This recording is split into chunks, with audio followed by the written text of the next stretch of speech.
Hey guys, are they spooky? Ooh, what?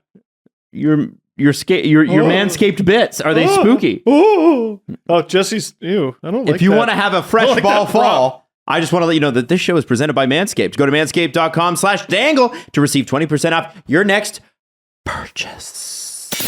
The Steve Dangle Podcast, powered by Sports Interaction, Canada's sportsbook. SDPN, the Steve Dangle Podcast, with your hosts, Steve Dangle, Adam Wilde, and Jesse Blake. Let's go! It's not Halloween, it's Easter, as it is Easter Seals time. That's right. Get it? No. You know what? I thought Easter Seals was an all-year thing. Keep Easter in your heart. Charity. It's a charity that helps out kids with physical disabilities, but I don't want to talk about that. I just want to look down the barrel of the camera. No, your camera. At my camera, producer Nick Andrade, and have a refreshing, delicious coffee crisp. How does he not like those? Because he's a piece of shit. Isn't he your producer on Dang It? No, yeah, I love him. Nick, I love you. I'm sorry, but you're wrong about coffee crisp. Wow.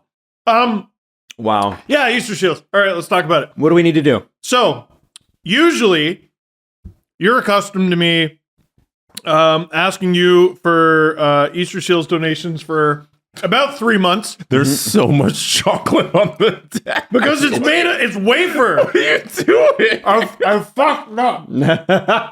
Starts eating right as he's supposed to do his plug here. Like, I don't know. What were you thinking? You thought it'd be great? I was thinking delicious. You thought it'd be great chocolate. to do this charity plug with a mouthful of chocolate? Here's what I was thinking. It's always great to have the support of friends. And also, usually I bug you for like 3 months. I've been a little preoccupied recently with the move, but Blue Room's all set up. Leaf season is starting. Right on time for me to bother you now for exactly a month. In fact, a month less a day. So, we are raising money for Easter Seals Ontario, charity that helps out kids with physical disabilities, helps send kids to camp, like summer camps and fun stuff like that, in an accessible environment. And the reason that's important, have you ever tried to take a wheelchair to the beach? It's the reason I hate the beach.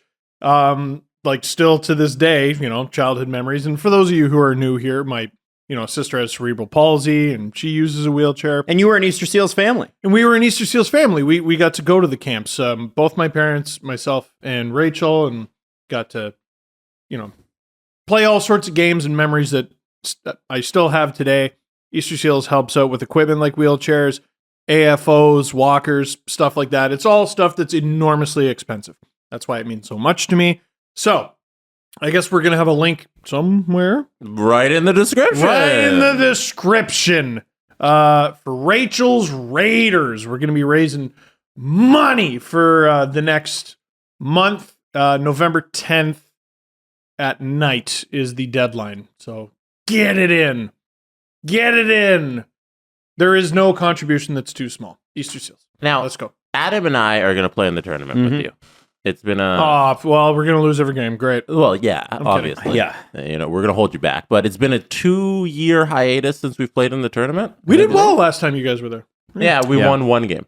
I don't know if that's... No, we won two. Did we two? Because I got Trent, the goalie. He was... Right. Yeah, my buddy Trent, who was like lights out, unbelievable, stop 40 shots a game. Yeah, he was ridiculous. You need to have a good goalie in a tournament like that. We had a really good goalie last year, too. Oh, perfect. Yeah. Do Adam and I have to raise money, or can we just direct the money that would go to us towards you? Yes. I don't know. Yeah. How do we do that? Well, you got to raise $750 or you can't play. So let's start there. Oh, for us to be on the team? Okay. There's a minimum. Okay. All right. Once we hit that, can we just fund your big pool of money? If you want. I'd like to do that. Yeah, it all goes to the same place. Right. Yeah. But that's why I think Jesse's point, right? Yeah. So, if I don't want to take away from any of, if you hit like some magic number, if you accomplish your goal, like I'd like my donations to go towards your pool. Yeah. Or if you see any other members on Rachel's Raiders are struggling, you could always donate to them. Yeah. As well. Yeah. Okay. I like that. Okay. I like that. let's make some money. Money. That's it. Your Michael Bay impression from TikTok. Yeah, that guy. Let's make some fucking money. Yeah, let's do that. Let's raise as much money as possible. I'm trying to remember how much money it costs, like per day, to send kids to camp. I want to say it's like $250 or something like that. So that's how I look at it. Every $250 raised is one day at camp for one person. Okay. What were the wheelchair numbers? Were staggering. Oh, well, it depends. So like a just a push wheelchair is, I think you can get them for under $1,000. But motorized wheelchairs, forget it. Like, wow, because there's so much customization that goes into it too. Like, there's some things that are standard equipment. Like some people can use the same wheelchairs, but other people need very specific equipment made for them. And it costs a lot of money, which can cost thousands of dollars. So here's, I guess, a way to look at it. If I am correct on the $250 a day for camp, which I think I am, me, my sister, and both my parents went. That's $1,000 a day just to go to camp. So let's do it. Let's do it. Raise a big some pile of cash. cashola. Like so the Bill link, Burr and Huel from Breaking Bad. Just lie down on it in the storage locker. the link is in the description.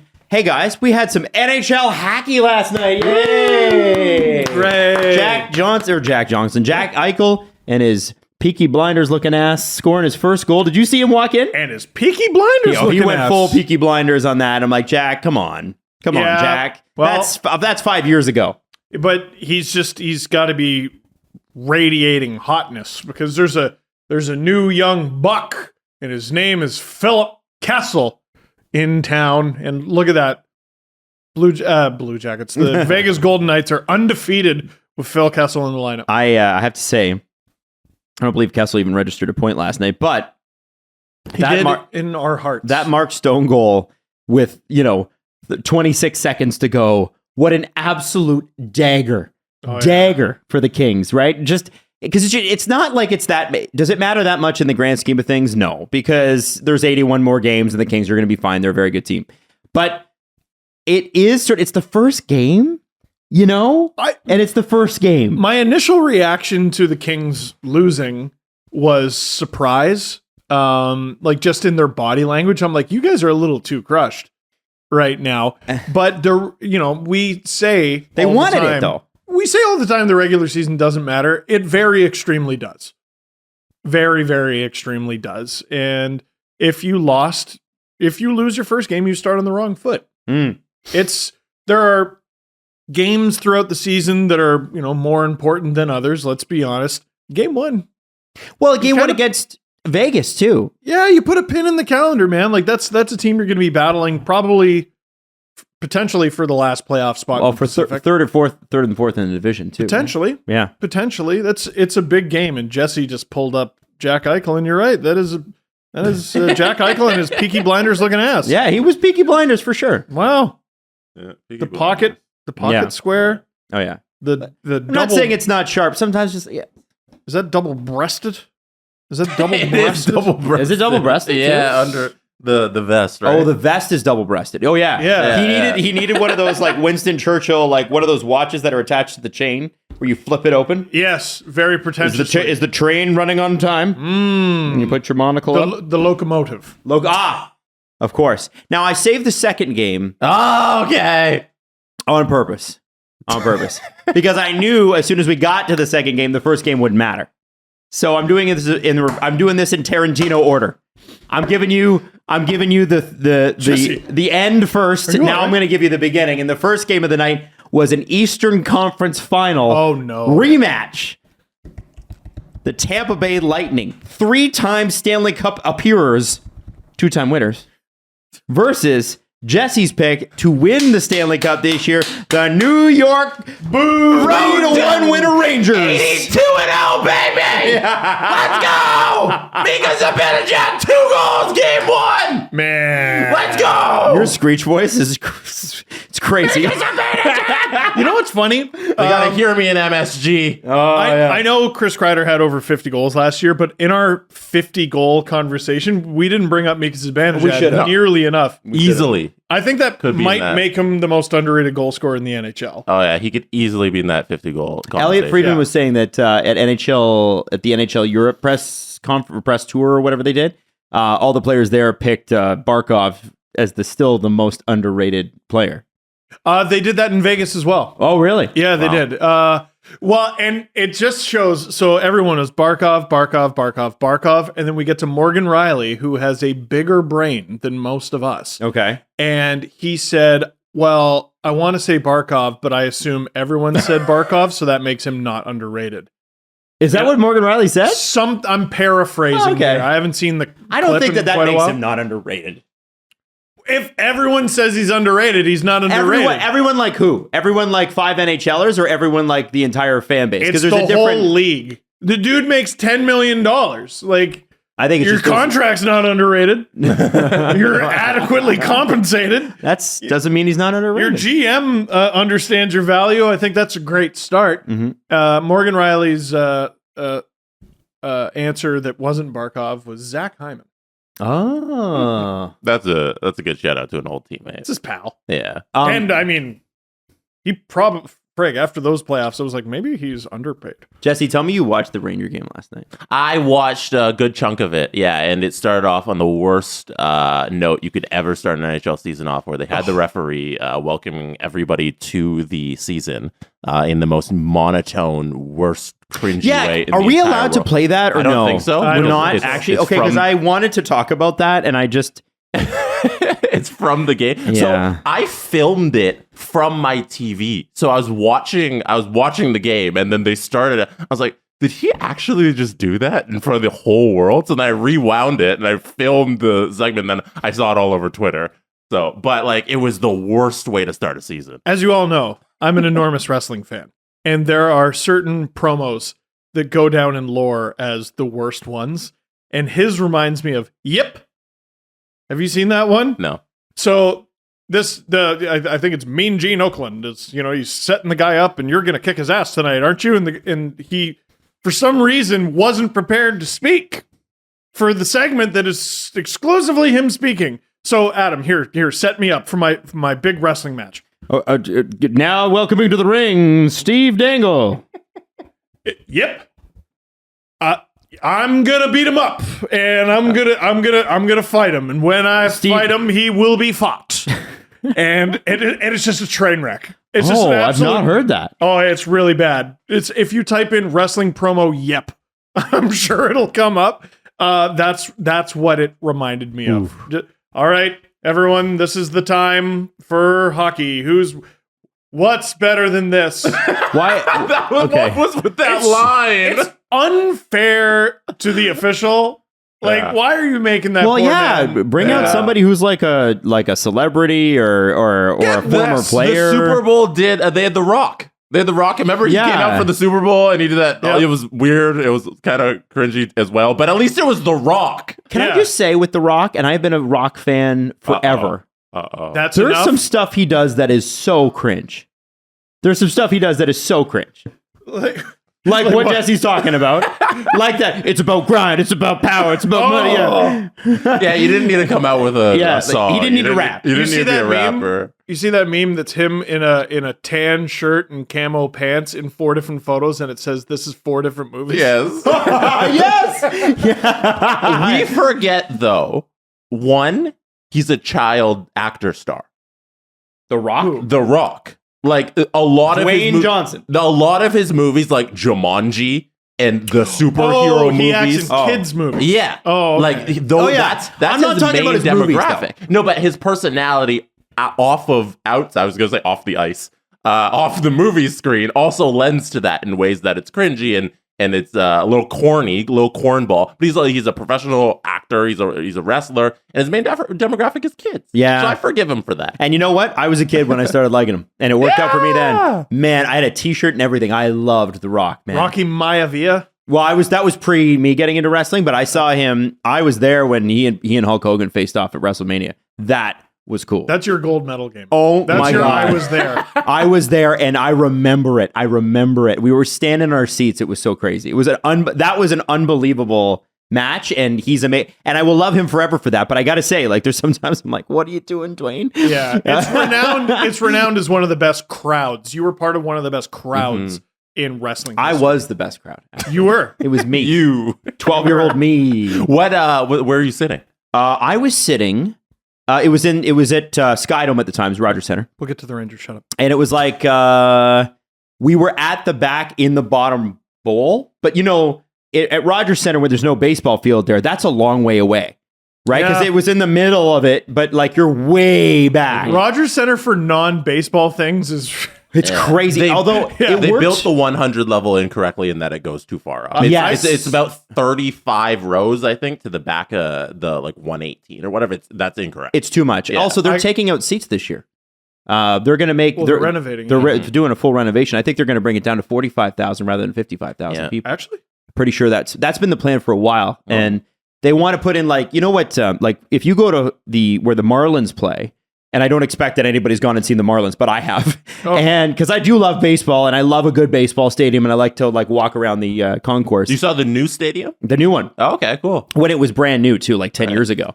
And it has the retractable roof. It looks almost identical to Skydome, except it has shit to do. Like it had at that time, and I'm not sure if it still has it, that weird fountain. Mm-hmm. Remember that weird fountain out in the outfield? Art sculpture. Yeah, and it had restaurants and you can go and get a beer and watch the game from the out. Whereas, like, if you're in the concourse at Rogers Center, you're not seeing anything unless you're unless you're watching the TVs, right? So I think what they're going to try to do is probably replicate some of the stuff that's going on in Miami, and make it actually like a lot more user friendly.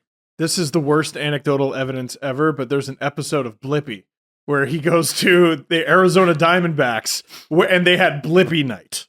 Blippi night. Blippi is a kid's show. No for way. Kids. I bet they packed that place though. Well, and I'm watching it with my toddler and I'm sitting there going, man, they have a lot of shit. They have pools. They have a hot tub in the outfield. Yeah. They have a hot tub in like the hottest place in the world. Well, why would anyone ever try that? It's the desert though. It gets cool at night. Well, there you go. It does. So you got to go in the hot tub. It's a stadium with a roof on it. Yeah. Yeah. You were saying you sat in the Rogers Center in the 100s. Sat in the Rogers Center in the 100s for that, and that's pretty cool. It was very cool, and like I was really, I remember being really split about it because I was a huge Hulk Hogan fan too, but he was supposed to be the bad guy, and everybody was on Hulk's side. Yeah, and Eric Young actually, who is a friend of the show, who we love. He told me backstage at a what event were we at, Jesse? At the Paramount Fine Food Center. That was that AEW? Was that Impact? No, it was an Impact. It was wrestling Impact show. Yeah, it was when he was at Impact. So we were at an Impact show, and Eric told me backstage that is like one of the things that they look at. When they train young wrestlers, they show them that tape because Hulk and The Rock, while they're in the ring, had to turn the crowd in The Rock's favor because it was going the wrong way, and they did it. Some interesting it was amazing. Crowd work I saw recently was a tag match in AEW, The Acclaimed versus Swerve in Their Glory, which is the worst tag team name. And Swerve in Their Glory. Well, it's a guy named Swerve and friggin' Keith Lee, and it's anyway. Takes too long to explain. But the crowd was just so jacked for The Acclaimed, whose big thing was they just go around going like this to each other and they scream, "Scissor me, daddy!" And Billy Gunn, the badass Billy Gunn, is like Billy their Gunn? manager. So the whole crowd was literally screaming, "Scissor me, daddy ass!" And they had to like do an audible because everyone's like, well, they clearly want them to win. Wow. Anyway, is Igor better? I think so. I don't know. The MSG crowd was just electric last night. Yeah, MSG, the home stadium of WWE. They were crazy. Yeah, they were crazy. It was electric, and the Zibanejad goal, where he the first goal of the year for the Rangers, where he roofs it backhand, just beautiful. I'm still trying to figure out what he did with his foot. Yeah, so I was pulling it up here just to get another look of it. It's so dirty the way he's on his right foot, and he pivots, and the whole way Ugh. when he's charging Vasilevsky, he remains only on his right foot.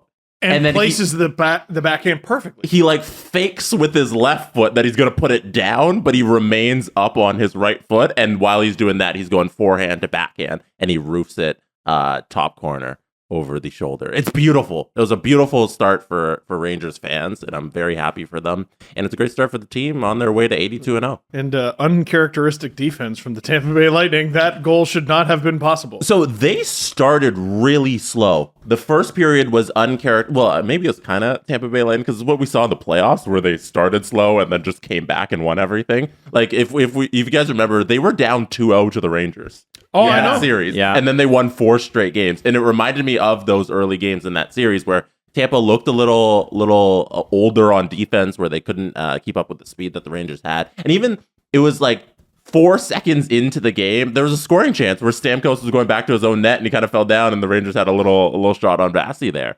But I'm not worried about the Lightning at all. It's first game of the season, but the Rangers looked like they were firing on all cylinders right away. Yeah, well, I mean, we make fun of Jesse, but like, it's not that we don't think they're Stanley Cup. I think Rangers fans think that we don't think they're good. Yeah, no. No, it's just you guys don't think they're even going to make the playoffs. That's not what we said. yeah, I don't. You You're just like, kept saying that. my dark horse prediction is a team that went to the Final Four last year. Like, that's not a dark horse. No, of course they're good. When we're doing a preview, and this is where Rangers fans got upset, is like, they're like, why are you asking about Igor? Oh, clearly he's going to be great. He's not going to get injured. He's going to be fine. I'm like, listen, the team is close to perfect. He's not going to get injured. I got to pick something. I got to find something that maybe they're worth criticizing. They didn't win the cup. So there's something there. And beyond that, yeah, they're a really good team. So at some point you got to be like, okay, it's almost perfect. What are the potential weaknesses? Like you can talk about how Laugh still needs to mature into a full-time star. Yeah, and Kakko needs to score more than half a point a game. They're 20, 21, and 22. Yeah. You know, they're still kids, and they like we can talk about all that, but like Adam, you questioning Igor. How dare you? Oh man, how could I question the linchpin? It's like asking what happens if Matthews goes down. Right? Yeah, you know what? You know what we should have done, Rangers fans? And this goes for Sens fans too, who were really upset. They're great. 10 minutes. Everyone, Just let it run for 10 minutes. everyone is going to end up in first. And all 32 teams are going to have one finger on the cup, and they're all going to skate in a circle singing whatever your favorite song is. That's right.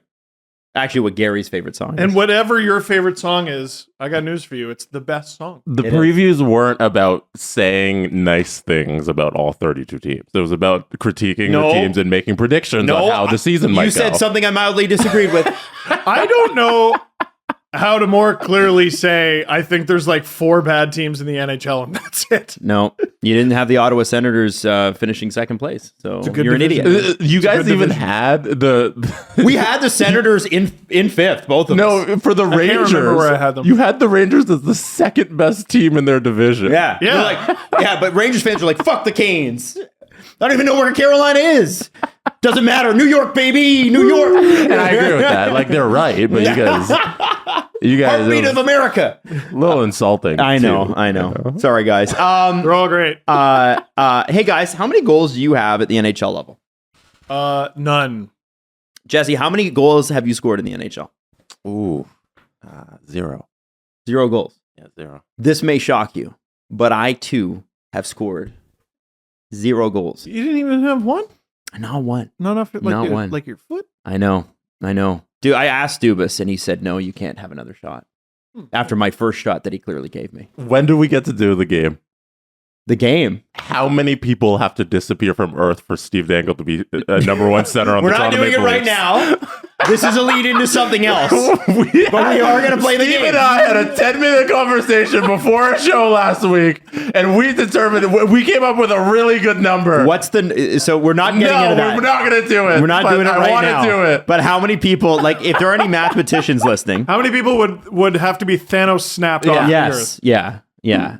So for Steve to have to play a game to get a ship Number to the 1 center. Number 1 center. Oh, Yeah. as a number 1 it have to be center. number one? No, I think he could be a fourth line right wing. What if I just crack the lineup? Crack the lineup. No. Or the Leafs are like, Steve, You got to do this. No, It's but- easy. Actually, it's extremely difficult. The way we came up with a number, we'd only be dropping like a couple 100,000 or something after you'd be number one center. I don't know about a couple 100,000. I think you're talking millions, Jesse. All right. Well, We'll that's save a part this of the for another conversation. day. Yeah. This is a great That's- conversation. It is a really interesting We might conversation. have to save it till like the summer. I know. Hell okay. no. Okay, so... If I know our Discord, Friday. And if I know Adam, never. Never. Dom Ducharme. Anyway, Jeff. Sure. our next partner is a pretty cool product. It's Athletic Greens. Woo! Yeah, If like you're your athletic shirt. and you're the color of green, this is the product for you. Is your shirt green? Yes, it is green. It is green. Yeah. It's like off green. Listen, in actuality, if you're looking to get better gut health, more energy, stronger immune system in a really easy, natural way, then you got to check out Athletic Greens. I'm sure you will agree. Most of us are not huge fans of having to take a bunch of pills or vitamins in the morning. But Athletic Greens, it can get rid of all the extra vitamin bottles and finally make some room in your cabinet for other things. Athletic Greens is the all-in-one solution, and it actually tastes good. And as I've told you many times before, it is lifestyle friendly. We are all very specific eaters in this era. Oh, era. Thank you. Whether you I eat thought you keto, were referring to my lactose intolerance. No. Well, I mean this helps too because if you're keto, paleo, vegan, dairy free, both of these guys should be dairy free. One of them is not, and we have to smell. He's a farty guy.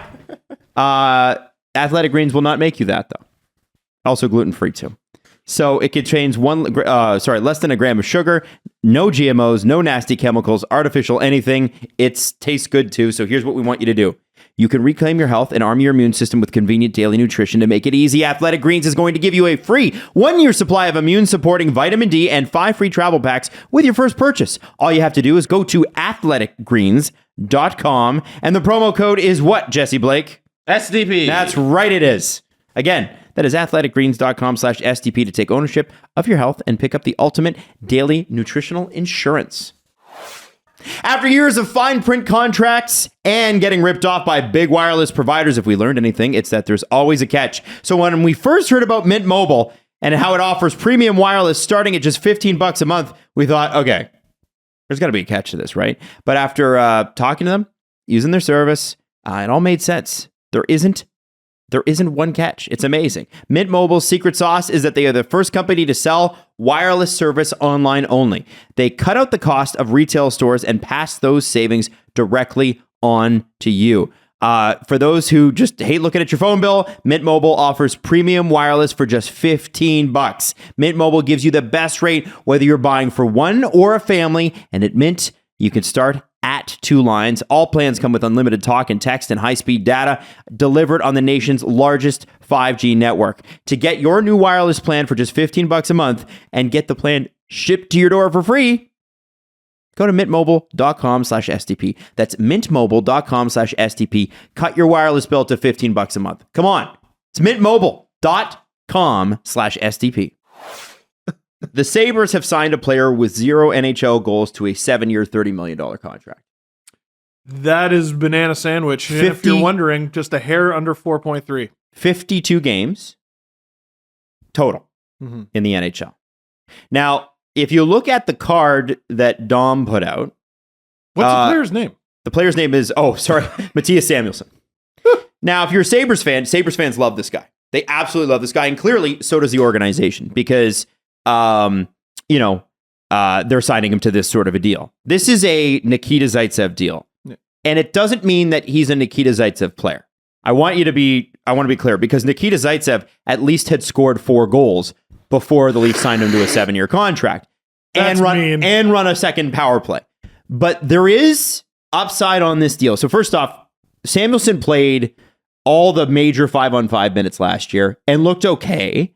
But the Sabres suck. So it's difficult to get a read on all those numbers 52 games in. But I thought... He's a second-round pick from 2018. Like, he's not no one. No. Yeah. And I like Cam Sharon's take on it, if you don't mind me just sort of repeating this, because nice to have Cam back. He said the Samuelsson deal is fascinating. Buffalo envisioned having lots of money tied up in the top end in a few years, so they need to take some risks that move the needle on cheaper contracts. And the way to do that is to pay players before they break out. And he compared it to the Oscar Klefbom deal. He said he got nearly an identical deal as Samuelsson, just signed after 17 NHL games.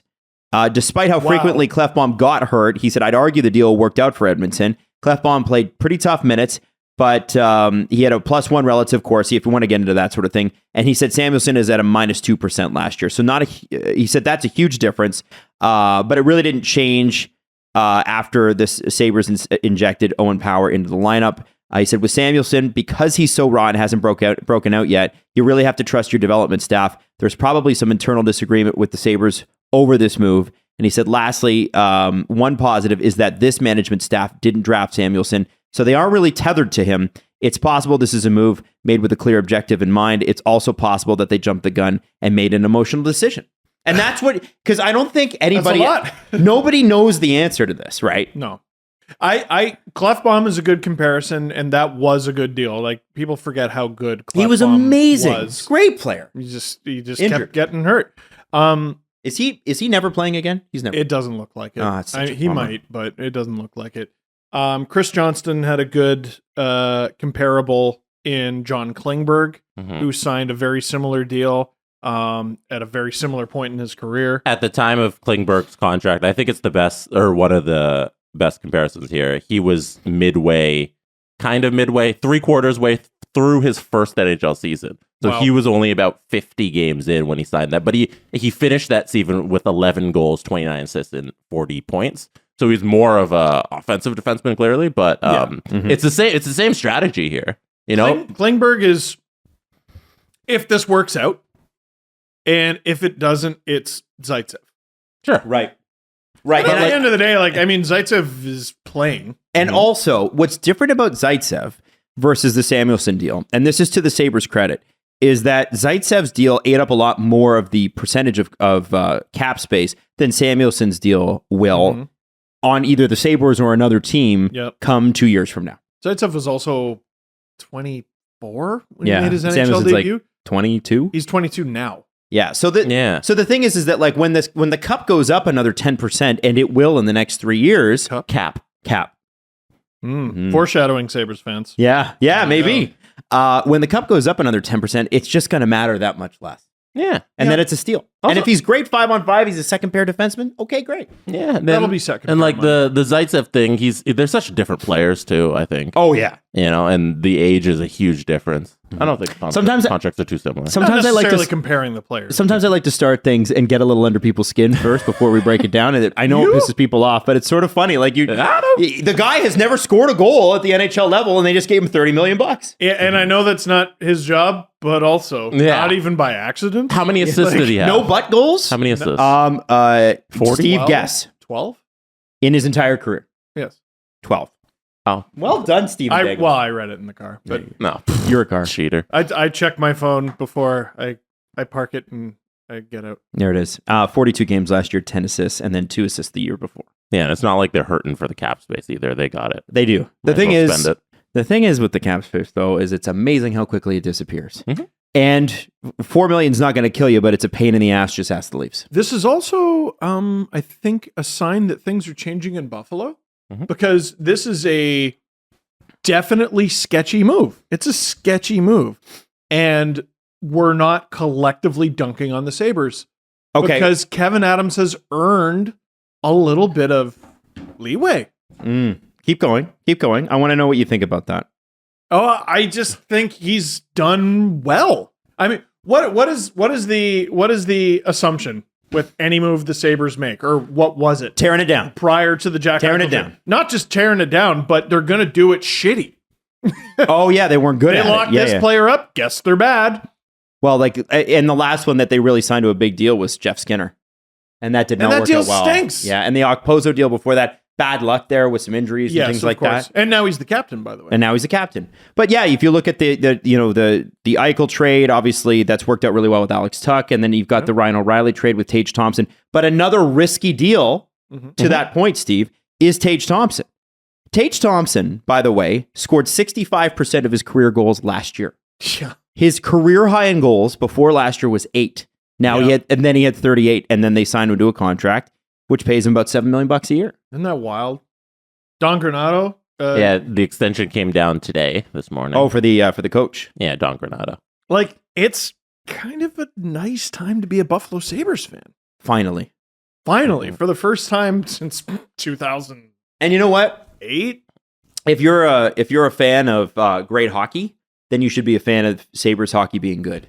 The NHL is the Sabres might be one of the smaller quote unquote market teams in the NHL, but they are one of the strongest markets. And it's such a shame that, a lot like with the Leafs for 15 years, that one of hockey's best markets got fed just a dog shit team year after year. Because honestly, when Buffalo is like we were the Hasek era. Yes. So we remember what that was like. It was unbelievable. And even, later on with Danny Briere, wasn't bad then either with Marty Baron and Chris Drury. Yeah, great teams. Ryan Miller. I remember thinking that was unfair.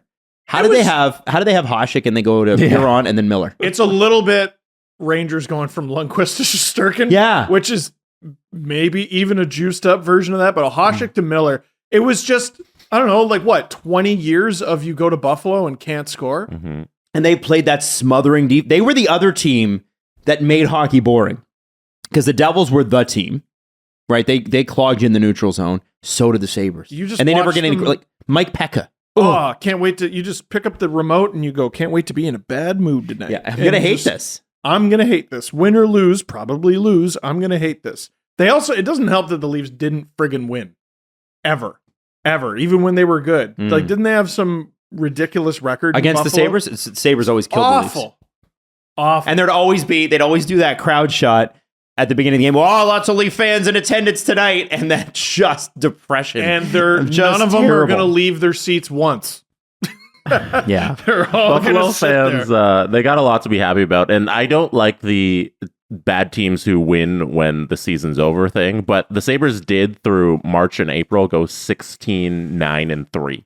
They had that in their press release with Don Granato, and that's a 102-point pace over a significant amount of games. The games didn't matter, but that's a lot to be happy about. And I think that you earn your extension for Kevin Adams. That was at the end of August, early September.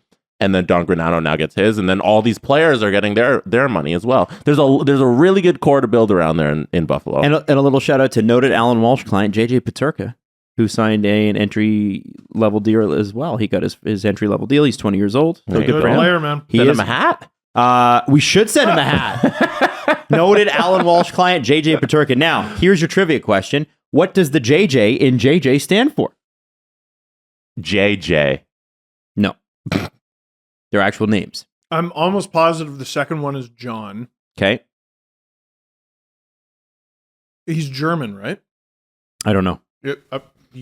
Jürgen John Peterka. You can't say Jürgen. Why can't I say Jürgen? He's from München.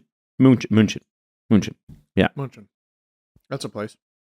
Well, if I say München, you know it's in German. Johann John Peterka. Johann's a good guess. Jason John Peterka. Damn! Jason John. Mm-hmm. It should have been Jay. JJ. JJ. I like that. JJ. Yeah. What's my middle name? It's Homer Jay. J. Simpson. There's a scene where Bart's like, I want to be you when I grow up. And then Homer's like, well, you could be Homer Jr. The kids will call you Hoju. I love this Elite Prospects little shout out to JJ Peterka. If you're a hockey player, this sentence is the sentence that you want. You ready for this? He's violent, disruptive, a real pain in the ass. Oh. That's an Elite Prospect scouting report on him. Isn't cool. that crazy? That Ridiculous World Junior where Tim Stützle just decided to put Team Germany on his back and said, screw it, we're winning. Yeah.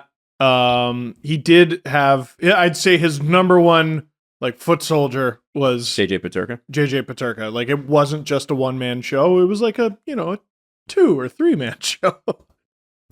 Leafs get started tonight. They got a back-to-back because they're the Toronto Maple Leafs and they always play effing back-to-backs. So 3 games in 4 days. Woo! How do we feel? Have you allowed yourself to get excited?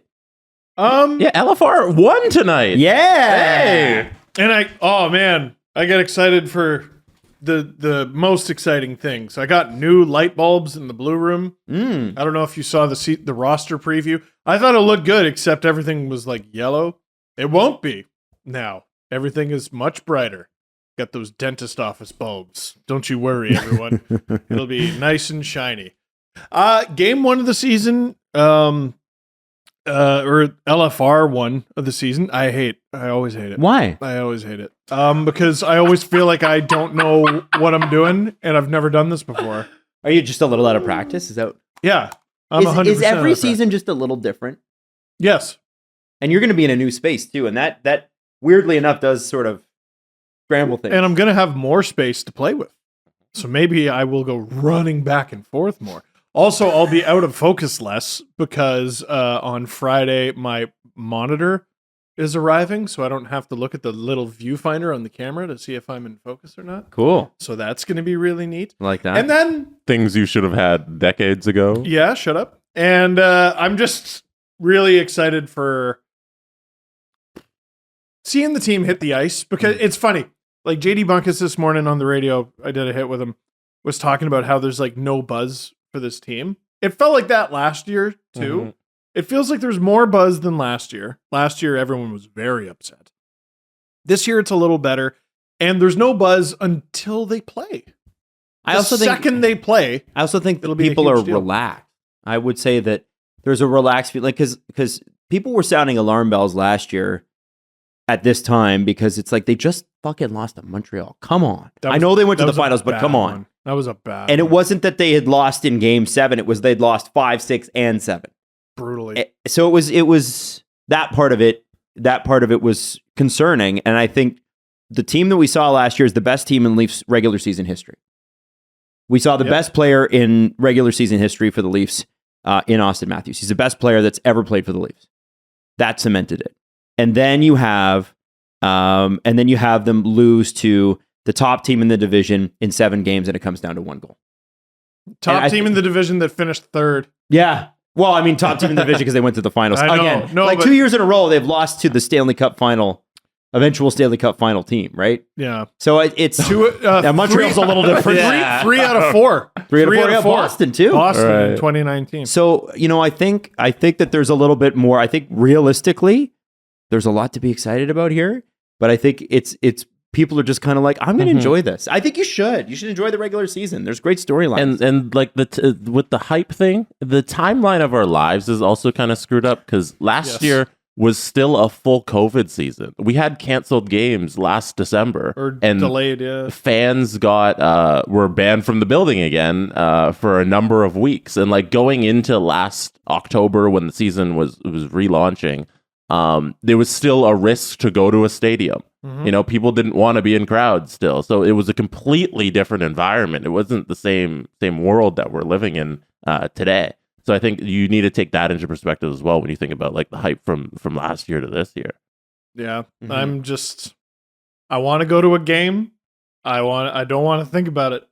I just want to have some fun. Mm-hmm. When I went to Monday Night Raw about a month ago, every now and then I'd be like, there's a lot of people here. Shut that off. Right. Hooray, Edge. And Let's go, Edge. that attitude of people just going to games is back now. Mhm. And I feel like there's a little bit more buzz to this season. Yeah. And I want to see Dennis Malgin get a hat trick because it's funny. That's all I want to see. Just a Dennis Malgin hat trick. And Leaf fans, we're not going to overreact. We're not going to overreact. Damn it. We're not. Okay, listen. If the goalies are very, very bad, you have full license to overreact. However, I've been saying this for over a month now, haven't I? That I think the Leafs are going to struggle a bit in October. They have a very, very difficult month of October. If you look through your team's calendar, which or schedule, which I encourage everyone to do, you're going to see soft spots, and you're going to see spots where you're like, "Oh, that's hell week." Mm-hmm. This is not a fun month for the Leafs. They start with a back-to-back and 3 games in 4 nights. Then they get 2 home games. Jesse's got it up. They got 2 home games, Arizona, Dallas, and then they go on a 5-game road trip to end the month. Winnipeg, Vegas, San Jose, LA, Ducks. This is a good thing though. It is a good thing. Get that shit out of the way. Yeah, the West Coast trip, like that's always the worst part of the entire season. They do it fucking 3 weeks in where they're all fresh, everybody's healthy. Hopefully, like Tavares is gonna play tonight, everybody's healthy, and you get that West trip out of the way, and then all these road games as well. That means your back half is filled with home games when you're trying to go for the playoffs. Hooray! Every Habs fan, go look at your November. If they end up winning some games and making some teams a little uncomfortable in the Atlantic, November's the time to do it. They have a lot of soft target teams and a lot of rest. Like, go through. Everyone go through. There are some what they call schedule losses, and nights where it should be free points. Right. The schedules also did at least a little bit of favor there when you go from Winnipeg to Vegas and then the West Coast swing. Like, you're getting all that kind of, because you're kind of in the same, not in the same time zone, because Winnipeg's 1 hour, but like you're hanging out in the region. You're not making too far flights. You're going all there, so you can really establish kind of a little routine, a pattern there in those 2 weeks where you're on that road trip. I feel like that the California road trip that is just so, I hate it. Like, for work purposes, I hate it. It's usually, I want to say, just prior to Christmas. So getting it out of the way, nice and early. Good for me. That means we don't have to worry about it ever again until they go to Vancouver. What record would you be happy with on the 31st of October? So what's that, 10 games? Honestly, over 500. Like a 5-4-1? How many wins? Something like How that. many points? 6-3? 5-4-1, that'd be 11 points. You want them to come out with 11 points? I'd like a dozen. Let's say a dozen. 12? Operation a dozen. So 12. We need 6 wins in October? Yeah. October. Or like 5, 3, and 2. 12 points. That's what you want. Yeah, I'm telling you. That's a really low bar. It is a low bar, but go look at November. Yeah. It's better. November, yeah. And they don't have a ton of soft target teams, even, really. Like, it's funny. I think the Leafs are a better team on paper than Montreal. Look at all that blue in November for the Leafs. 1, 2, 3, 4, 5, 6, 7, 8, 9 home games. They have a shitload of games in November. Oh my God. But a lot of them are at home. That's when I think they'll make it back up a bit. Couple back-to-backs. That kind of sucks. But they play Pittsburgh 3 times. That's enough. In the month. I don't like that. And 2 of them are in Pittsburgh. One is on the back half of a back-to-back. Oh. So, yeah, because healthy Malkin and Crosby too. Like, they haven't had a chance to get hurt. Something about that building saps the Leafs of their power. They're not good in Pittsburgh at all, ever. No. And by the end of November, they're not going to go back to San Jose. They already play them twice. I'm just by November 8th, they'll be done playing Vegas. Like, there are some. Yeah, go look through your team's schedule. Some interesting stuff that doesn't seem like it matters now, but trust me, it does. So a couple of things coming out of 32 Thoughts blog. The first one is that apparently Jack Campbell and the Leafs relationship ended on a bit of a sour note on both sides. Both sides are apparently ended things a little upset with each other. I guess some things were said, and I guess negotiations can get tense. Does it make you sad to know that Jack Campbell's time here ended on a bit of a sour note, despite the fact, they were also miles apart on salary? I mean, geez, you're welcome for all the money there, Jack. Like, the Leafs gave him a chance. The Leafs gave him a chance when the Stars wouldn't, the Kings wouldn't. They gave him an opportunity. He seized it. Well, and they gave it to him, though. Also, they didn't have to give him those games in the playoffs when Freddie was quote unquote ready. Oh. Freddie was on the bench. Now, he deserved it, but politics plays into it big time. And there are some teams who would go, you know what? No, we're going to go with the guy that we've had for a long time. The Leafs couldn't afford Jack Campbell. So, like, if the Leafs said something to him, we don't know what was said. If the Leafs said something to him, I understand it being sour on that note, but make no mistake, the Toronto Maple Leafs changed Jack Campbell's life for the better. Kyle Dubas changed Jack Campbell's life for the better. So I hope there is some memory of that. I'm sure there is. In the relationship. And Don't forget to give the player himself credit. Give him credit. Seizing the opportunity. He did the work. Yeah. He did the work. And saved the Leafs bacon on more than a few occasions, especially during the when Freddie was... Freddie just was not healthy. No, and imagine they hadn't had Jack. This could be back-to-back years where the Leafs lose their starting goalie and they go to another team and get nominated for the Vezina. Easily. You could see that happening in Edmonton for sure. Anthony Stewart had Jack Campbell winning the Vezina. No, thanks, just Stewie. to fuck with him. I love that. Thanks, Stewie. That's great, man. What a troll! And I love that. He had an unreal save in the preseason, but like it's when I saw that, Oilers fans were glowing about it because check out the new guy with the big save. But like we watched Jack Campbell do that time and time again. Mm-hmm. He's a good goalie. It does make it kind of sad that it ended on a sour note, but I'd say both parties would do well to remember you both did pretty well here. Yeah. And there just wasn't a path forward. Management did well with it. Jack did well with it. There was never a path forward to afford his salary. Did they make the right decision going with Murray and Samsonov? Well, that's an entirely different conversation, but this was never going to happen here. What was the sour note specifically? Well, all that Friedge said was that there was some sort of, I guess, that there were hurt feelings on both sides over how the negotiation process went. I would imagine, on Jack Campbell's side, it's pretty easy to deduce. They were probably like, Jack was probably starting at 7, ready to move down to a 5, and the Leafs probably started at 1.5 or 2, and he was probably like, "Hey, man, F you, I did a lot for you." And then, obviously, you never know what the agent's relationship with the management is too, because Kurt Overhart. I don't know. It's that part of it. I don't. They didn't get into specifics. From what I understand, though, and what obviously I read, it was sort of like both sides felt like the other side was needlessly difficult in that, and usually that's what it comes down to, right? I think the Leafs lowballed him early last season, and then he discussions never recovered. Yeah, and he tore it up in the first 2 months, and then was bad. Yeah.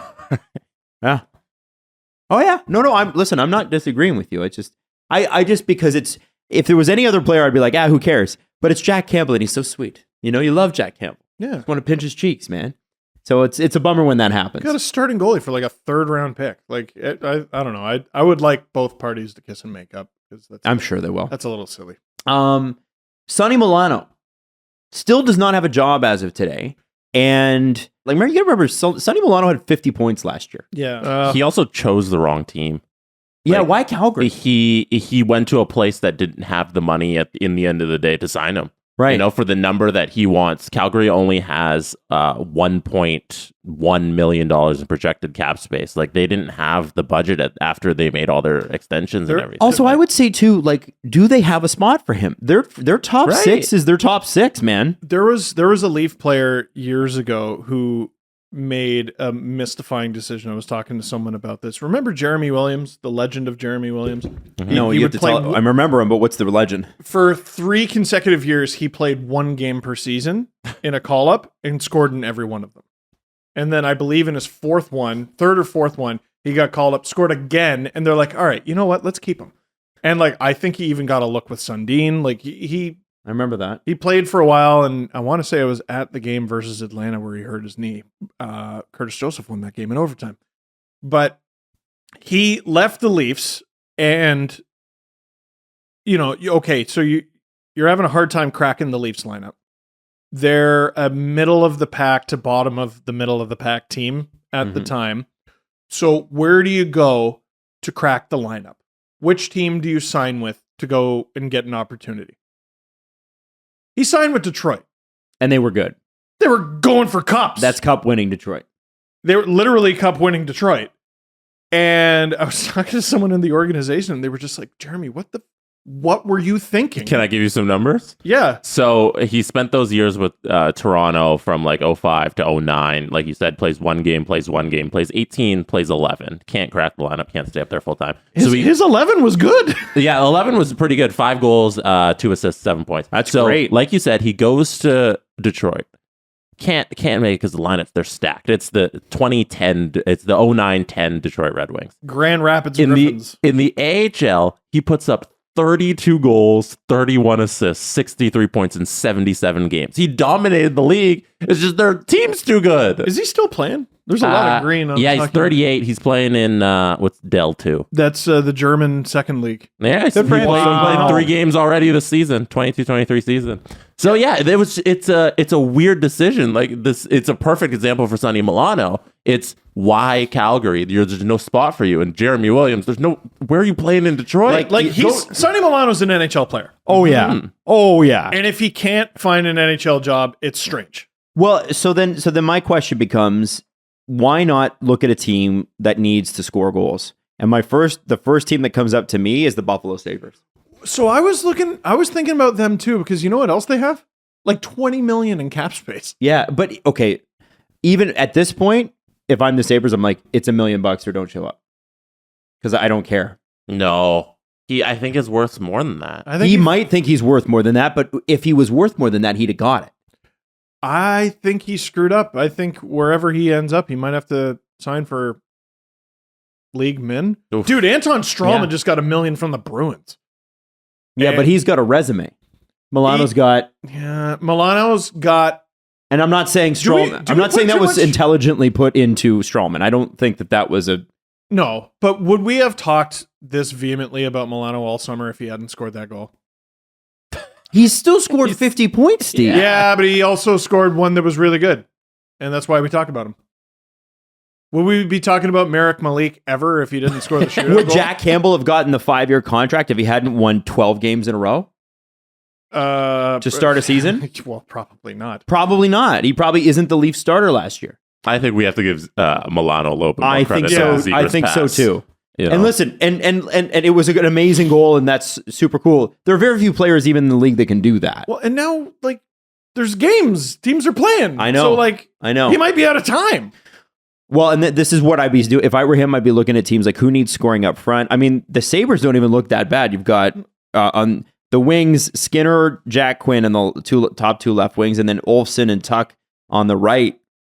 If he wants to go somewhere and play, like the place is Arizona. Like, Yeah. you're a first liner there. But it's depressing, right? Like what are your options? Yeah, what are your options? It's so weird because I feel like he'd fit in well with the Ducks. but they're obviously not interested. Right. Or maybe they are, just not at his price. Like, I'm sure if it was $750,000, the Ducks will pay that. Buddy, you're boned. Like, if he were to listen to this, that's what I'd tell him. The European leagues are like 6 weeks into their season. Mm-hmm. The NHL's starting today. Half of the teams are barely cap compliant. They're literally cap compliant by like a Happy Meal. Some of them less. Like the Vancouver Canucks can't even order off the dollar menu at Wendy's. At this point, if you sign for league minimum to play a league minimum one-way contract in the NHL, you're lucky. I don't think he's even going to get that.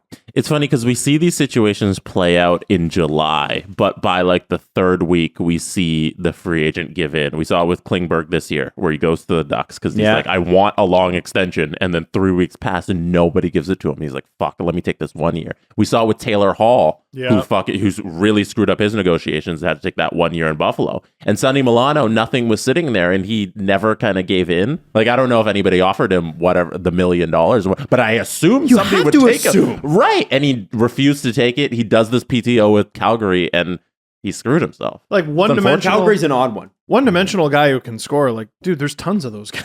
Right. Like, Well, yeah. I know it's points against him, but it's not like those guys don't play in the league.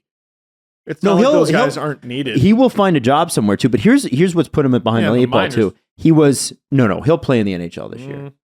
But I think too, you have to remember that he did play in training camp with Calgary. But every day that he's not practicing puts him behind the eight ball of everybody else. Every day. And not playing. William Nylander ruined an entire season. Yeah, he was Of his awful career. that year. Well, I think the Leafs may have ruined that entire season because they finally offered him what he'd asked for 3 months previous. There was some shit to go the around. same contract he signed in December was the contract on the table in that he was asking for in September. We don't have to go there. It was avoidable. It was avoidable. It was entirely avoidable. God, the Leafs. It's very, very annoying. It's quite leafy. It's very weird that he's not in the league, and I feel like when these situations happen, it's a little bit of your ability, but it's probably more of the decisions you made. Yeah, that's The you. player and or the agent. That's you and your agent being. You need to go back to the drawing board. I would love to know Alan's thoughts on players like this. That's a good question, but I know that Alan would never directly talk about another player or agent situation. That's one of the not things. his client. That's not his client, and that's because it's too present. He can talk about stuff that happened in the past, like what was the guy, the Czech guy that he was signed in Tampa, and like something Seager. Zdeno Seager. Zdeno Seager's, that story from last year was one of my favorite stories that he told. I don't really want to play in the playoffs. Yeah, my back's hurting. I like fishing. I want to play in Minnesota because you guys aren't very good. Yeah, like Zdeno Seager, that's a story. But like now, I think Alan would obviously respectfully be like, that is someone else's business, and I am not commenting on that. Ask him what it's like for a player on a PTO. I think that's a great question. I'd love to know what it's like for a player on a PTO. One thing that came out of the Hockey Canada stuff yesterday, and you have to forgive us, we didn't have a lot of time to digest it. It's week 1 of the season. It's the first week we're doing 3 episodes, and everything has happened. Right. Please have patience. Exactly. And anyway, one of the things that I think a lot of people questioned afterwards, and I think I should have caught in the moment, but I didn't, is we talked about how the entire board has resigned and that there will be a committee taking over. And the big problem from Parliament's perspective, because remember, government agency, is we don't know who these people are. How are they being appointed?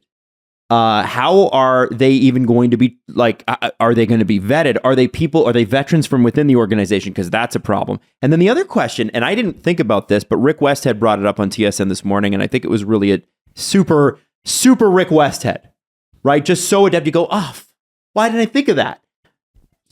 Scott Smith, during the hearings, talked about, Scott Smith, now former CEO of Hockey Canada, talked about his executive in terms of like his team surrounding him and how important it was and how he leaned on them. And I'm not talking about the board. I'm talking about employees at Hockey Canada. And what's unclear right now is, okay, Scott Smith is gone, but his entire team is probably still there. And again, that leads people to ask, okay, so how much change is there really going to be if the figurehead might be gone, but the guys that were a part of his team that held him up, that he led and taught and mentored, are all still going to be there. I think this was a little under spoken about and thought about. Listen, we all want to change. Mm-hmm. We all want to change. But a lot of people, and I don't think we ever suggested it, no one ever really suggested who should be there in his stead. Because he dug in for so long that it was impossible. Well, I was starting to make peace with, okay, I guess this isn't happening then. But obviously now it is. It's here. The moment is here. So who's going to step up? But who has the power to name a new CEO? The whole board stepped down. It's fascinating. And if it's Canada. Not like if I don't know how Hockey Canada would still be allowed to do that. Like, how has Sport Canada not stepped in and said, no, you can't? Your privilege is revoked. World Junior Camp typically opens in like 6-7 weeks. Yeah. Who's in charge of any of that? Well, they're going to elect a new board in 8 weeks. So that'll happen quite soon. That's mid-December. Yeah. Yeah. The World Juniors start like a week and a half after that. Yeah. You ready? It'll be funny when they're all out there in t-shirts made by SDPN or something because Nike doesn't pulled out of If Hockey we had Canada. the money to sponsor Hockey Canada, we would not be sponsoring Hockey Canada in its current form. No. Obviously. But yes, but if they change themselves and there was real progress, because what I respect is Tim Horton saying, listen, glad that they're stepping down, but until we see real progress, you guys can fly a kite. No way. We're not getting involved. I get it. All right. Well, who would put the money towards that? Yeah. And I know, I don't know if, non-Canadians look at that and goes, who the hell cares what Tim Hortons think? You don't understand. The sponsors that have pulled out have been there forever. Mm-hmm. And they're in this country, in terms of ad dollars, they are heavy, heavy hitters. Yeah. Nike, it's akin to Starbucks. Explain. Yeah, Tim Hortons. If Starbucks was an NFL sponsor, that's what Tim Hortons being a Hockey Canada sponsor. It's a massive, massive deal. Canadian Tire is friggin' enormous. So the idea that all these partners that Hockey Canada has had for decades, I assume, have pulled out and really don't seem like they're going to be back anytime soon because these changes, I think, are going to take some time. It's a big, big deal. Yeah. Yeah. And the last question people will have, and then I'll move off the subject, is Scott Smith and the entire board resigned. What does their payout look like? And people are like, well, what, if any, payout did they get? Guys, I'm going to tell you 99.99999% they got a payout. And I'm going to bet that in a lot of cases, the payout is worth multiple years. So in some cases, these could be 7-figure payouts. And I just want you to be prepared to be pissed because unfortunately, that's par for the course. And they signed a contract and they have to keep to that contract, as icky as that is. So they had, what was it, 8.9 million in settlements? So maybe they'll take from the second settlement fund and pay out the board as well. There was a lot of debate around them refusing to step down because it might have been tied to some more payout money. If they had just gotten fired, they might have had more money. So that's why they were so adamant about not stepping down. But nobody really knows the details of whether they still get some payout money, like that amount. We will find out down themselves. Yeah, it will it's come government out. money. We should all know. It will come out. So it's messy. If you were to say, if you answer this question, it's a tricky one, without getting too personal, why would you say to somebody trying therapy is a great option? Because it makes your head feel better. Is that how you, is that the generic way of saying that? No, what I would say is it makes life easier to navigate. Right. Jesse, what about you? We always use this example, but like you should exercise and take care of yourself. And we've discovered over the last number of years that your mental health is a part of that. Mm-hmm. It's just as important as your physical health. So you need therapy. If you might need therapy to help your mental health. You might want therapy. Yeah. And this is the thing about therapy is you don't have to need it for it to be beneficial. Sometimes you just want it. And sometimes you feel a little bit more like yourself, or you want to feel a little less stressed. You want to feel a little more confident. You want to help.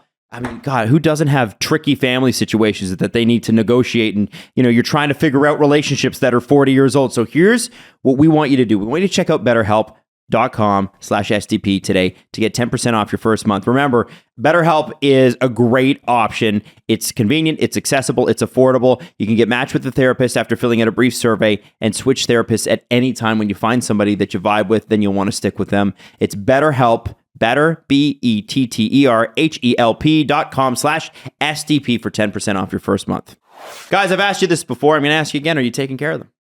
Are you going to work in like turkey into this one? Is it going to be because themed? Canadians have already done Thanksgiving, and then you've got American Thanksgiving in 6 weeks. And we don't really even care about Thanksgiving. Canadians? Like, it's not a big I deal. enjoy it. Yeah. But like American Thanksgiving is way bigger and better. And I had you want to leftovers for breakfast. There you go. Great. And while you're consuming that turkey, he wants me to stuffing and square gravy peg at round 9 in the hole morning. this. Yeah. You might want to check out the Platinum Package 4.0. In fact, when American Thanksgiving rolls around, that's when you start thinking Christmas gift. Platinum Package 4.0. With this glorious package, you can align your entire hygiene routine in one swoop. Inside is a 10-part Platinum Package. Everything you need to know and everything you need to perform, plus some shower goodies and elevating your grooming game. Yes. Would you say the Manscaped 4.0 would carve your turkey? I would say it would not. No nicks. No nicks on your butter balls. Hey! Go to manscaped.com and get 20% off and free shipping with the code DANGLE. That's 20% off and free shipping at manscaped.com when you use that promo code DANGLE. Manscaped. Clear out the leaves. It's your tree trunk's time to shine. Cook that bird. Cornucopia on your scrotum. Want to bet? Yes, Wanna? that meant yes. Yeah. Listen, Less threatening. You can do it at Sports Interaction. It's Canada's sportsbook. Football is in full swing. Baseball playoffs. Still going for Not us. for the us. Jays. No. Thank you, Jesse. The hockey season, which starts this week, is fabulous as well. We got a ton of props that we're going over with David Bassel, but you can bet pregame, you can bet live and play, or in one of the many prop bets, which we've brought up before on the show. Made for Canadians by Canadians. Sports Interaction makes it easy for you to deposit, to play, and to cash out. Join now and see all that sports betting has to offer. Head to sportsinteraction.com/SDPN. That is sportsinteraction.com/SDPN. Thank you. Ontario only, 18 plus. Please play responsibly. Now on to some good news. Some really good news. Today we get to announce everybody who has joined Game Over for SDPN. Game started. If you're not familiar with what Game Over is, they are instant reaction shows that happen live on our YouTube channel, youtube.com/SDPN, after every game for every single Canadian team this year, which we're absolutely thrilled about. The fact that we get to launch in 7 markets is incredible. 6 markets. Well, yeah, because the 7th is Montreal and Andrew's back. So, so you already knew that. Andrew Berkshire, host of Game Over Montreal. And we actually have somebody else from Montreal to announce as well. And that is Andrew's fill-in. And that is, Jesse, can you pull him up here? Mm-hmm. Mark Dumont. Mark Dumont! Who Steve mentioned yesterday, and Mark's already kind of come out with it. But we wanted to take an opportunity to kind of spotlight these people, because the idea is you can either, jump on the channel afterwards and talk to other fans of your team after the game and talk to the host, which is kind of cool. And if you miss it, you can always catch it the next morning, because it's available for, obviously, to watch on YouTube, but it's also available to listen to. It's supposed to be sort of one of those things where it's like 20, 30 minutes. What happened last night, whether it was great or I'm going to let my frustrations out. And it's supposed to be for you. It's supposed to be fans. It's a live post-game show, except better because it's on YouTube and you got chats and you're sitting in a car like old school listening to the radio. Yeah, listen to Jimbo. You know what trade they should make? We're not going to Fred in Burlington here. Trade Matthews for 7 guys. Trade him.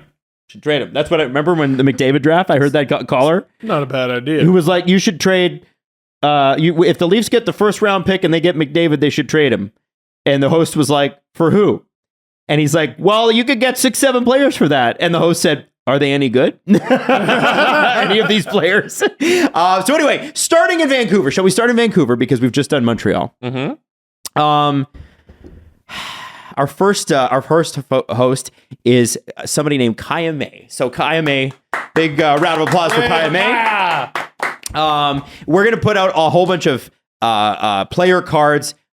Jamie and Robert have done an amazing job putting this out, so you'll be able to look all this stuff up. But her favorite player is Brock Besser. Went to a Vancouver Giants game when she was 5, fell in love with the place, and absolutely loves it. So, and that's her dad took her, by the way. How much do we love that? Another one, and Vancouver fans, you will know this person, Clayton Emu.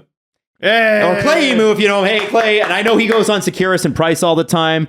Clay is... I was like, Clayton? Yeah, sorry. I don't know him as I know his name. It's Clay. Yeah. Clay's awesome. And so much knowledge about the Canucks. And it was funny during the interview, and I hope he doesn't mind me saying this. He's like, listen, guys, I know I'm not your usual demographic, because Clay's like probably our age or a little bit older. And we're like, we don't care what your age is. Like, we just want you to be good, man. And he is very good. And I think you guys are going to, if you don't know Clay, you're going to love Clay. He's awesome. We love you. That's our demographic. We love you. Are you a good person? Yeah. And third on the Game Over Vancouver team is the one and only, and you probably know her as well, Sam Chang.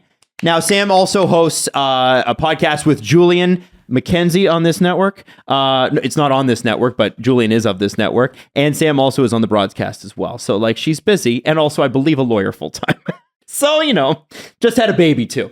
Yeah, I think one of the questions we had for her is, how come? Yeah.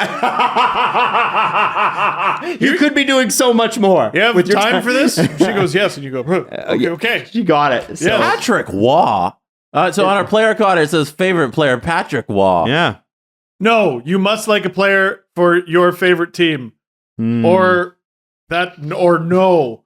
Redo the card. Patrick Waugh is like the 4th best goalie. No, of all you time. gotta put. Whoa. Okay, Choose so a better goalie. Pick a real goalie. Are you fighting with Sam already here? Come on. Yeah, I don't know. If you're gonna pick an all-time great goalie, Marty Brodeur. Dan Kluche. That's who you want. Right there.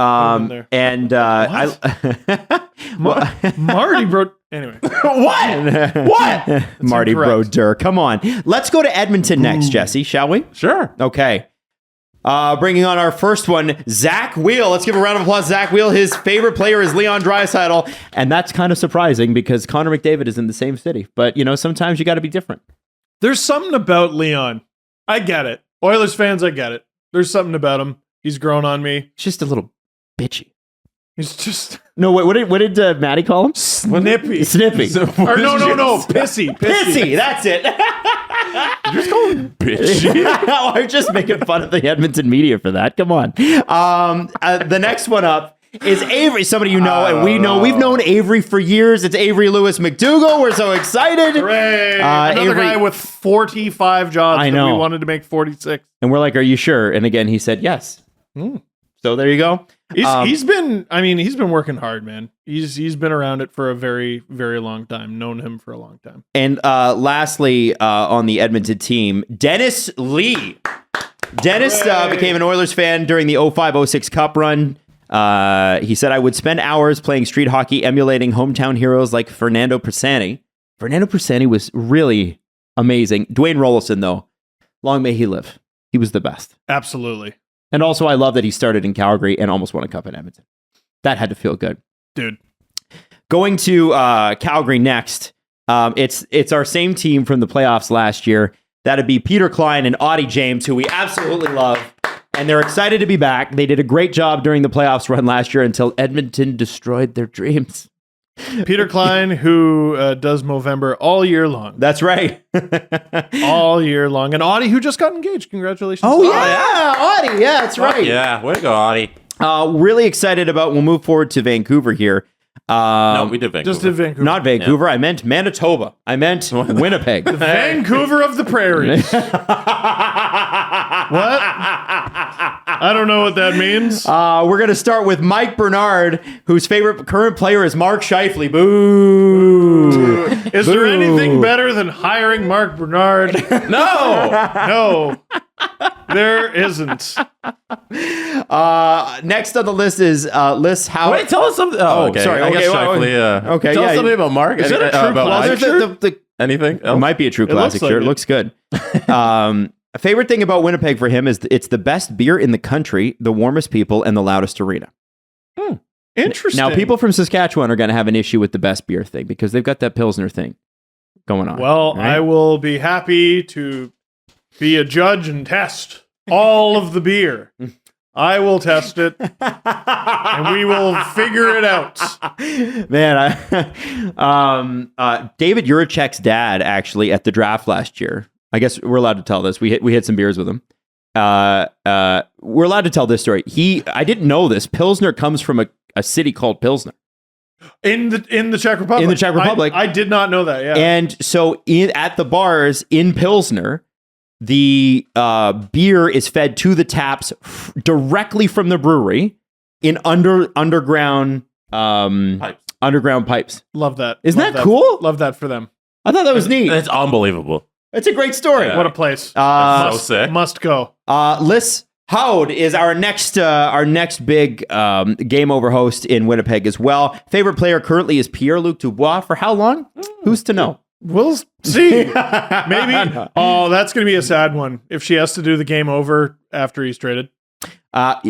Stop it. What? And Liz, I Welcome think to the team list. sums up Winnipeg really well. I love that in Winnipeg, you can walk in any building or store and say hello to someone, and after only 2 minutes of chatting, you realize you all know the same people. I think that's cool. The next one for Winnipeg is Jason Redekop. Jason, favorite player is Nikolai Ehlers. He said Winnipeg is a hockey city. The fans are loud and passionate about the Jets. Even though our winters are cold, it's rare that you see an empty outdoor rink in this city. Wow. Oh God, that's a dream. Is Winnipeg what Canada is? It's Winnipeg is every Canadian stereotype. And that's great. I like that. And lastly, I believe this is our last one. Alan Penner. He's from Steinbach, Manitoba. Loves Winnipeg for its diverse culture, fantastic music scene, and his favorite player, as it should be, is Kyle Connor. For those of you who don't know, who is Kyle Connor?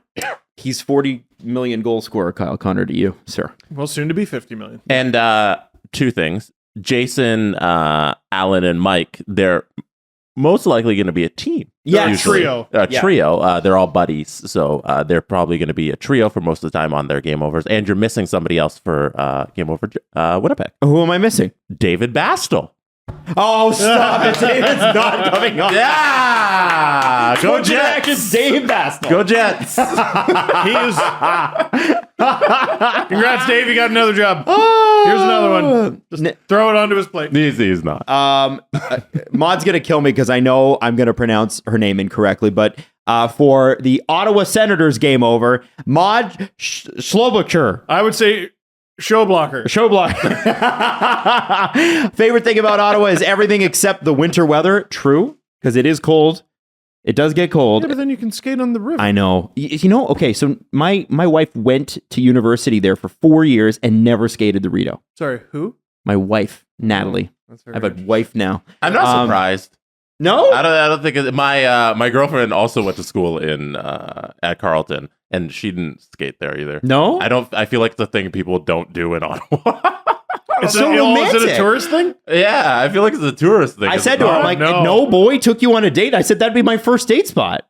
Like, take them on get a hot chocolate, go for a skate on the Rideau. And that's why you got divorced. Ottawa people can let us know better. I guess maybe it's university kids don't do it. Maybe locals do it. I don't know. Oh, it's for the olds. Maud became a fan during the 2007 Senators run to the finals. Favorite player, Erik Karlsson. No surprise there. And our other host of Game Over Ottawa will be Charlie Arsenault. Charlie's interesting because Charlie, midway through the season, is going to relocate to London, England, and still do Game Over. And that was something we asked about. We're like, is that going to be a problem for you? And he said, nope. And we're like, okay, let's do it. So Charlie he will be our first international host, like on the other side of the ocean for Game Over. And I think that's dedication. It's pretty amazing. There's a really important thing on Charlie's card there. Do it. Ottawa shawarma is undefeated. Have you guys ever had late night drunk Ottawa shawarma? I never have.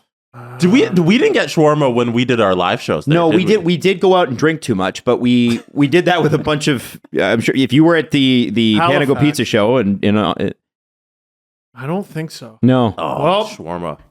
Add it to the list. How are we making these announcements and we've now come up with 4 different places I need to drink? yeah. And lastly, we've got Toronto. Now we're going to start with the two people that you might know if you watched it last year, who did an amazing job in the playoffs. They are a duo, and we think they're amazing. Armand and Harnish, or Harnish and Armand.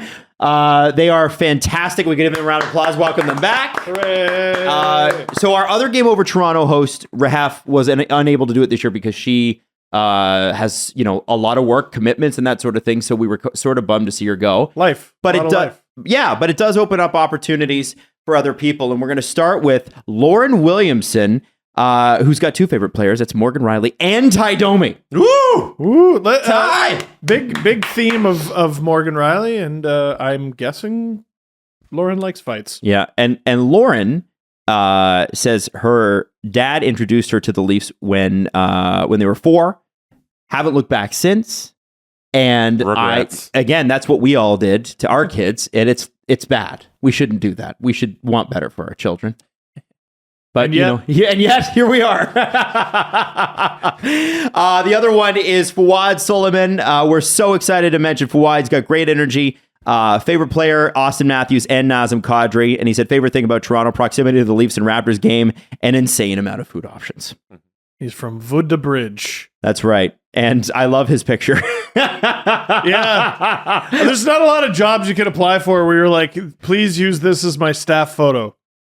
And it's just him. Well, if you're listening to us right now, Fawad's got a helmet on backwards and a blue loud horn. Yeah, blue loud horn. So anyway, congratulations to everybody who is now a part of Game Over. We're so excited for this year. And listen, this started as a complete experiment, and it turned into a disaster year for the Montreal Canadiens last year.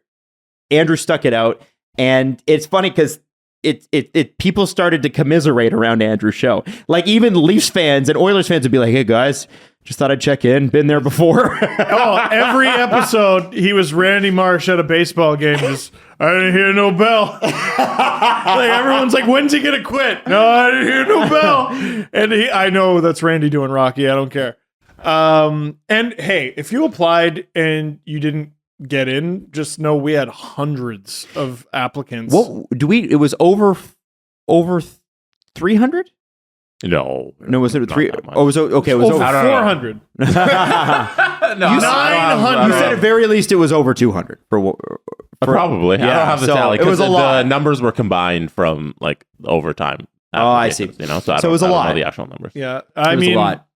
we were pretty overwhelmed with the quality of the applications, and getting to talk to people in the interviews was really cool. I did miss some.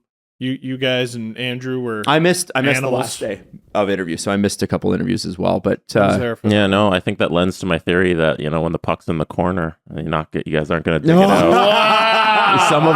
Some of us don't make business decisions and actually go get the puck in the Wow. corner. You know? Wow. We'll see how Easter Seals goes, you know. Whoa! So, I have to- but you and Andrew spoke to every single one of them. Andrew and I will be there digging the pucks out of That's the corner. right. Yeah, That's right. we Well, did some of us speak to everybody. Some of us have to dig. Some of us have to finish. Right, Steve? No, I actually missed. Some of us I'm are winning the- heart trophies. I'm the star. Hey, give me the puck. Shut up and give me the puck. All right. You're just Ovi in the fucking Showtime spot. Just Tinted feed him one visor, timer. yellow laces. Give me the puck. I don't know why. I did miss one interview. Yeah. Oh, Yeah. for the Remember interview, the first one? So for the interviews that we did, it was really funny because, you know, we were on most of them, all four of us, and people would log in and be like, Whoa. "I didn't know it was all of you." Hey, hi. Yeah, I think it was a little. We didn't give anybody a heads up that there would be 4 people conducting this interview. Right. No, which is perhaps not how you should do it. We're learning too here. We're learning too. Yeah. They're like, oh, there's a podcast Well, here. when about half a dozen people in a row went, what? I was like, all right, maybe it's us then. Yeah, if everybody has the same reaction, maybe it's our fault. Oh, that person was nervous. Oh, the next person was nervous. It was also They weren't good expecting a to group see interview. how people handled that. Yeah. You know? And listen, we weren't mean in the interviews. I thought they were always fun. Just face press right to the camera. Talk. Impress us. Yeah. Anyway, listen, we're so excited for the teams. Thanks so much for being a part of the process with us. And Game Over this year is going to be really, really exciting. So again, if you're, you know, and the other place to go, honestly, if you're looking for, you know, SDPN fans who are a fan of your team, is our Discord. And I know there's a lot of people from the United States going like, when are you launching here? And I think we have to walk before we can run. So we Give us a sec. Yeah. So if we started with 1, we're going to 7. We'd like to go to 32, but it might take us some time. So, you know, maybe next year we're talking about, you know, maybe double 7 and 7 of those markets in the United States, right? What's double 7? Double 7 is 14. They said there'd be no math. I'm sorry. Yes, Jesse. So Game Over lives after your team's favorite game. You go to youtube.com/SDPN and you'll see the live stream of the host of that night hosting the live show. And then afterwards on the podcast feed, it is Game Over NHL. So search Game Over NHL on your favorite podcast app and you'll see all of the teams' games. So all 7 are in that same feed. And then if you want to listen to whichever one you want, they're all there and they're categorized by team. So you'll find them there if you can't catch it live on YouTube. Right. That's how you consume Game Over. And you can tell from the icons like which team it is, right? It's the colors of that Also, cities. you can just read the title. No, Green's for losers. You kidding me? or look Done with at that. Or look at the nice picture. They all have unique album art there. So you I'm can glad consume Game you're Over. finally pulling your weight. A little bit of a shout out to Andrew Berkshire too. Him too. Who has put a ton of work into this. Boy, no one wants this to happen more than him, and he's a great guy to work with, and it's extremely impressive the amount of you think about how many people he has to manage. We went through all those cards, and he's managing schedules and helping people book guests and us 3. and has to manage us too. Basically, he's managing up. So big shout out to Andrew for him a all that. hand. Yeah, and we haven't made a big enough deal, but Jay Baruchel is going to be on Game Over Montreal tonight, so that's a must watch. And Andrew taught me something about the SDPN app. Apparently, it's not supposed to do this, but You know how on YouTube, you need YouTube Premium to watch something in the background? Yeah. Yeah. So sometimes when you're watching SDPN vids and you go out of them, they remain open and you can watch it in the background. So if you want to consume Game Over on YouTube, the SDPN app might be the best way to do it because you might be able to just play on your phone as well. If Like you're walk around and listen to the live stream as it's happening. Maybe, I don't know, but I'm testing this right test it out. No way. Let me know if it works. But yeah, the SDPN app is also a place where you can find all of our content too. Wow. Yeah. And be on the give it a lookout shot. because we got more stuff coming we're very excited about. So thank you as always. And I guess we can just wrap it there, hey boys? Yeah, let me hit the button. All right. We'll be back Friday, by the way. We're get back into 3 episode a week territory. I got people going, I haven't recovered from your all the previews, all the content. Don't worry, we got more on the way. CJ and Julian have a brand new show tomorrow. Don't forget to check out the latest Agent Provocateur, which was out Monday. And we will see you Friday, baby. The Steve Dangle Podcast. Powered by Sports Interaction, Canada's sportsbook. Follow the guys on Twitter at Steve_Dangle, at Adam WYLDE, and at Jesse Blake. Connection complete.